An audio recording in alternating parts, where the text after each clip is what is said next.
Here is the plan to create a sign-in page. First of all, we need to create a hook to call the sign-in API in backend.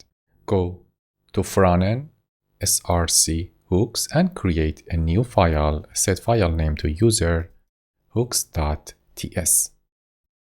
Here I'm going to define user sign-in mutation hook. By using this hook, I call use mutation from React query to send AJAX request to backend for sign-in, for calling sign-in API. I set it equal to an arrow function, and this arrow function return use mutation. Use mutation is a hook from React query to send post and put request to backend. For get request we use query, and for updating or deleting data we use mutation. As you see, we need to set options. Let's create object to define options. The first option is mutation fn. It stands for mutation function. I need to set it to I want to set it to an async function that accepts email and password and send AJAX requests using API client. Here is the code of mutation function. It's an async function that accepts email and password. The data type of email and password is a string. And what it returns is the result of API client post function. So API client is like Axios. I need to import API client from API client TS, and I call post API post function on it. The URL that I'm going to send post request is /API/users/signin. In previous lesson, we implemented this API. The second parameter is the request.body. It's the payload of this request. I'm passing user email and password. After finishing this API, I get data from the response of Axios and return it back to this function to be used for mutation function. Get rid of extra curly bracket and parentheses and save the code. Here is use mutation sign-in. The return data type of this function is user info. Let's define it. Go to types folder in the front end and create a new type. Set the name to userinfo.ts. What is the type of userinfo? Export type userinfo and include all fields that we have defined in the user router: name, email, is admin, and token. Because I'm not gonna use ID in the front end, I only get name, email, token, and is admin. Save it and go back to user info, Command I or Control Space on Windows, and import it. Great, we successfully implemented use sign-in mutation. We used use mutation from React query to send a post request to backend to get the user authentication. Let's go and define sign-in page and use this hook. Go to pages folder, create new file, signinpage.tsx. Let's start by defining sign-in function and export default it. Then get navigate from use navigate, because after login we need to redirect user to the next page. Import it from React Rotterdam. Get the redirect in the query string using this code. Import use location from React Rotterdam.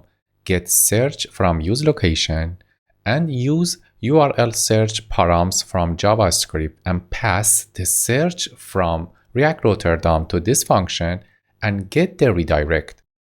What it does is to get the value of redirect in the URL, in the query string, and here we check it. If it does exist, use it. If it doesn't exist, redirect user to the home page after successful login. Put that value in the redirect because we need to use it after user login. Next step is defining hooks for getting email and password in the input boxes. Import useHook, useState from React, then get user info from the context. We use useContext, import it from React to access to the React context. We should pass store.ts as parameter to useContext, and here we have access to the state and dispatch to send an action. Inside the state of React context, we do not have user info, so I need to go to store.tsx at the very beginning in the app state, define user info and make it optional, and the data type of user info is user info. Import user info from types folder. In the initial state, at the very beginning, I check the local storage for user info. If it does exist, put it in the user info in the initial state, otherwise make it null. By having this command, when we save the user login in the local storage, after refreshing the page, we keep the user authentication in the website. Next step is defining action in the action type.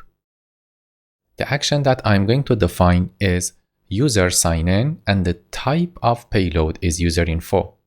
So after successful login, I need to call to dispatch this action to update the state of user info inside the React context. What should I do after dispatching user action? I need to go to the cases in the reducer and define a new case. If user sign in, then update the user info with the data in the action.payload. Action.payload has the return value from the backend API for sign in. So we save the token, user, email, and password and is admin inside the React state. Great, let's go back to the sign-in page. And at this point, we have the real user info data in the sign-in page. Next step is use sign-in mutation hook that we defined in the user hook.ts. Import it from user hook here, and the structure to object mutate async and rename mutate async to sign in and is loading. So mutate async is a function that when we call it, mutate function will be called. So we need to call it when user click on submit button. I just rename it to sign in because it is much better in terms of naming in this context. Next step is defining submit handler. When user click on login button, I need to have submit handler function. It's an async function that accepts event of type synthetic event. First of all, we need to call prevent defaults. We're not gonna refresh the page when user click on the login button. Then define try catch block. In the try part, call sign in. Here it's the mutate async function that we rename it to sign in. And by calling this, the mutate function will be called. We pass email and password as parameter to sign in function because inside the user hook, the structure of mutate function accepts two parameters. That's why I'm passing email and password here. After getting data, here data is the data field of API client, so we get the data of type user info. Then dispatch user signing and save the backend data in the React context. In next step, we save the data in the local storage and then redirect user to the navigate. There is no need to have this because we already checked user redirect at this line. So what we did is to check user and info, update React context, save in the local storage, and redirect inside the query string of the URL. If there is an error, we need to toast an error, import toast from React Toastify, import get error from utils folder, and import API error from types folder. By having this line of code, we can show error message to user. Here is the import part of sign-in page. Save the code and we are ready to go for the JSX part after submit handler.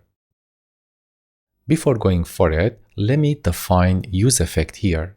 Import useEffect from React and check the user info in the React context. If we have user info, it means that user already logged in, so there is no need to log in again.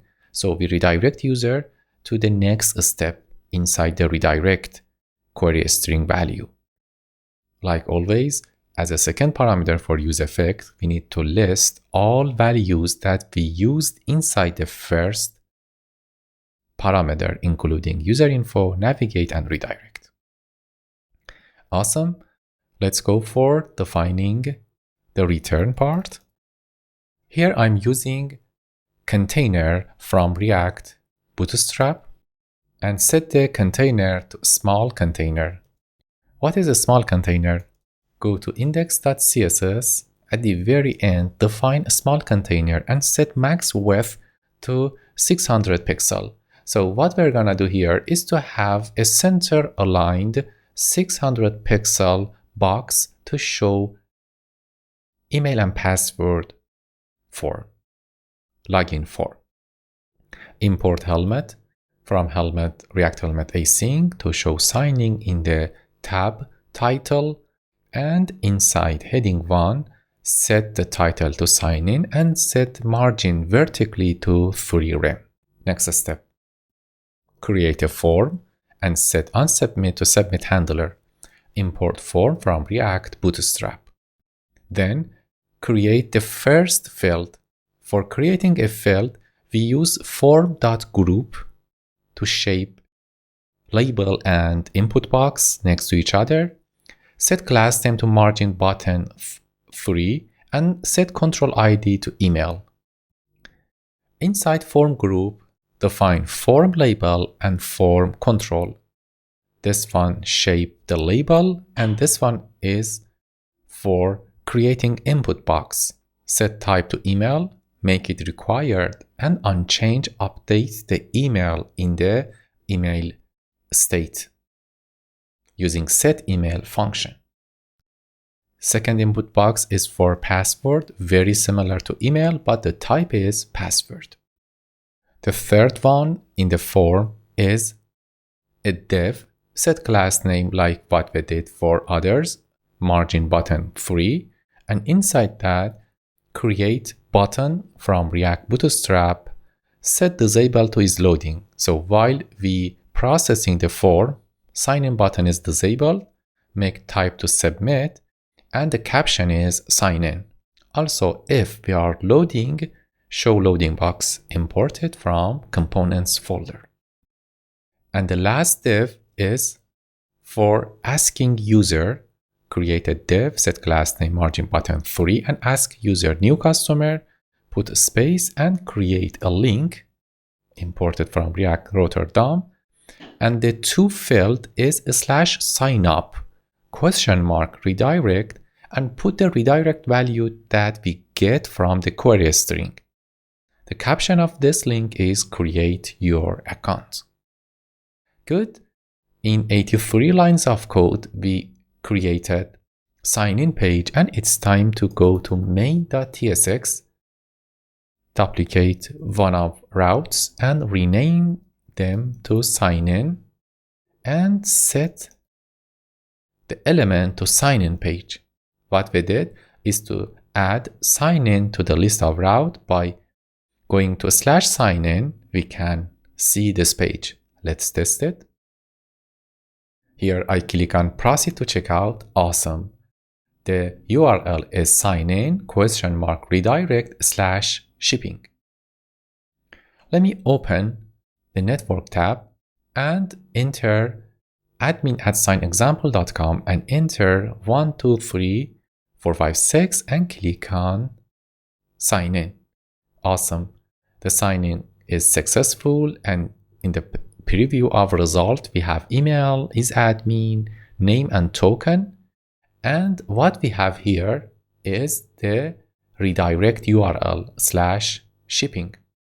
If I click on back, I cannot access to the sign-in page anymore, because in the use effect in sign-in page right here, if user info exists, we do not redirect user to the sign-in page. Inside the header, there is no change in the sign-in. It should be the name of user. Let's fix it. Go to app.tsx, find sign-in and delete it. Replace it with this conditional rendering. If user info exists, show a nav dropdown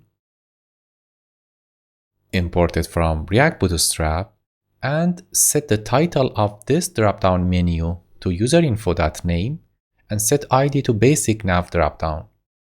Inside that, create a link for sign out, set class name to dropdown item, and set onClick to sign out handler.